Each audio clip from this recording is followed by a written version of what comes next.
Secara bahasa, jinayah berasal dari kata jana yajni yang berarti kejahatan, pidana, atau kriminal. Sedangkan secara istilah, jinayah adalah perbuatan yang diharamkan atau dilarang oleh syar'i karena dapat menimbulkan kemudaratan, kerusakan, atau kerugian pada agama, jiwa, akal, dan harta benda. Pengertian jarimah.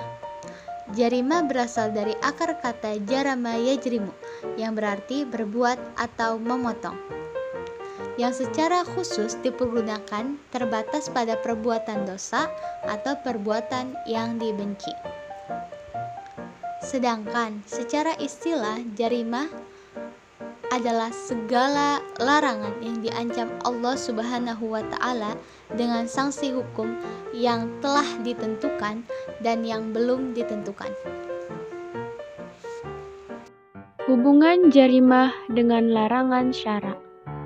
Suatu perbuatan dinamakan jarimah, tindak pidana, peristiwa atau delik, apabila perbuatan tersebut mengakibatkan kerugian bagi orang lain atau masyarakat, baik jasad, anggota tubuh dan jiwa, harta benda, keamanan, tata aturan bermasyarakat, dan nama baik.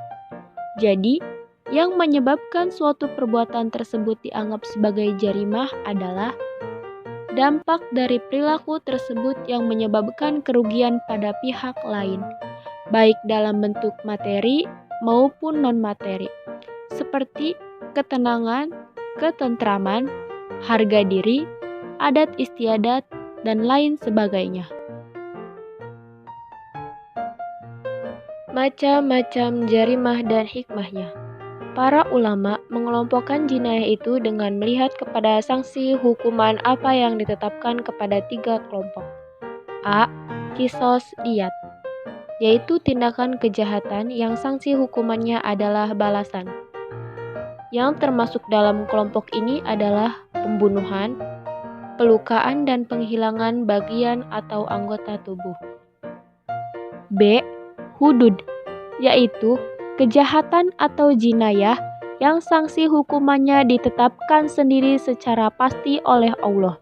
Yang termasuk dalam kelompok ini adalah pencurian, perampokan, perzinaan, tuduhan zina tanpa bukti, minum minuman keras, pemberontakan, dan murtad. C. Ta'zir, yaitu kejahatan lain yang tidak diancam dengan qisas diyat dan tidak pula dengan hudud. Dalam hal ini, ancamannya ditetapkan oleh penguasa atau negara. Unsur-unsur dalam jarimah.